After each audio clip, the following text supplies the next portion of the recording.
178 Chill Review. If you didn't see my previous video, watch it. You'll see that I got a butt ton of Marvel Legends figures, and I should have content for the next few weeks. I haven't reviewed Marvel Legends Build-A-Figure Vulture for the Homecoming wave yet, but bear with me. I got this guy and Jessica Jones, and I want to get those reviews out of the door. First thing I want to talk about, this face sculpt. Look at that. I didn't even see the pores and whatnot until I zoomed in this close, but that looks just like Jon Bernthal. Like, I might have to turn the lighting up so you can see his eyes better, or maybe bring the light closer to his face.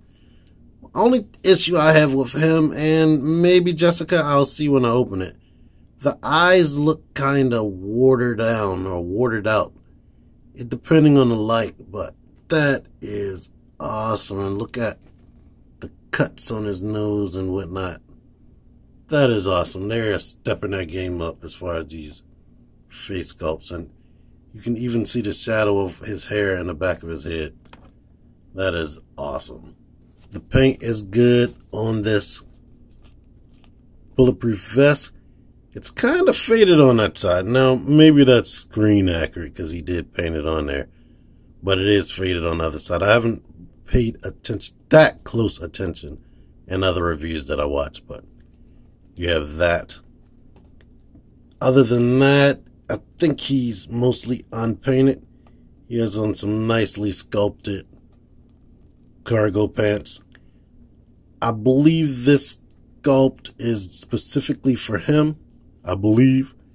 It does look nice. I love it. This jacket feels nice. It is very pliable and doesn't fight you and gets out of the way.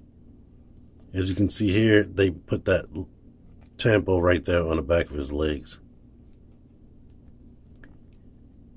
When I lifted this up, it almost looked like he did have boot cut. I was like, I know I couldn't do boot cut earlier, but it looks like he had it.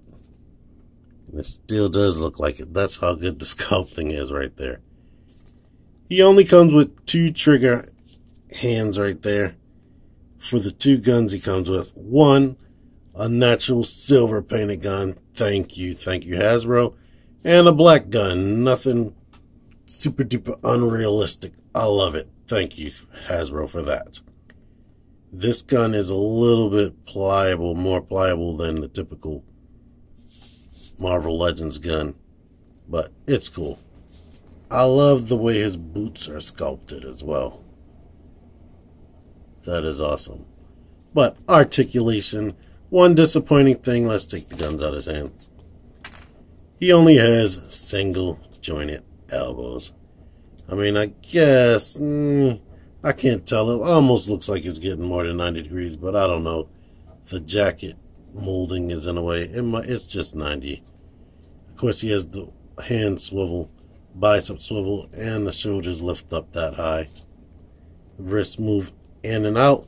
When you first open yours, the wrists will probably be very tight. I'll suggest bending very close to the base, or maybe using a hairdryer. His head can look very high up. Very high. And very high down. I'm very low down. Sorry. No real pivot. And of course it swivels. He has a diaphragm joint that is epically useful. I love it. It's good for poses like that with him turning and shooting. But they also gave him a waist joint.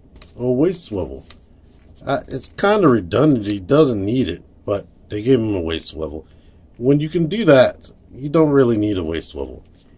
He can kick out decently enough. He can kick back. Thigh rotation, nice and tight. Knee bends. Because of how thick his pants are, it does lose the sculpting in that knee right there.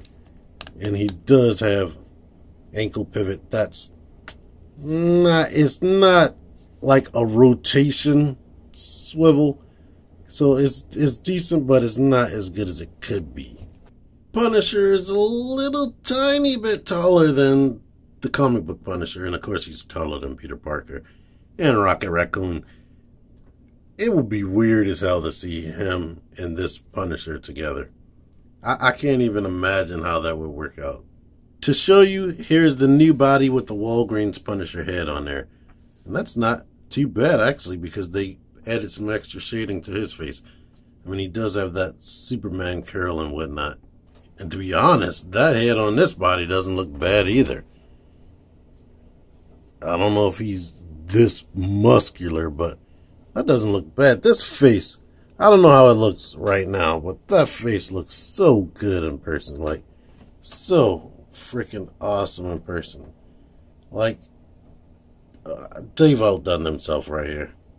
These are showing up at GameStop and Think Geek, as you can see, because he was featured in Daredevil first. He's part of this Daredevil wave right here, or Marvel Knights as they've been calling it.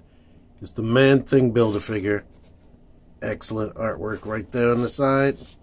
You get this product shot right here. And here are these bios. You might not know, but you probably do know. These are the other figures you need to build Man-Thing. I saw all of these today in person besides Bullseye. I was kind of disappointed. So yeah, end of the day, I really like this figure. One thing that would have pushed it to the edge is if they would have gave him a ball joint at the bottom of the gut like they do some of the Star Wars Black Series figures. That would have been epic, so he can get like a super ab crunch. But he's good with what he has, and definitely this face sculpt is why I like this figure the most, besides it still being cool and whatnot. But I love this actor when he was in Walking Dead, and I like him as how he's been portrayed as far as the Punisher, and it's so far in what I've seen of his character anyway. But it's a good figure. Buy it if you see it.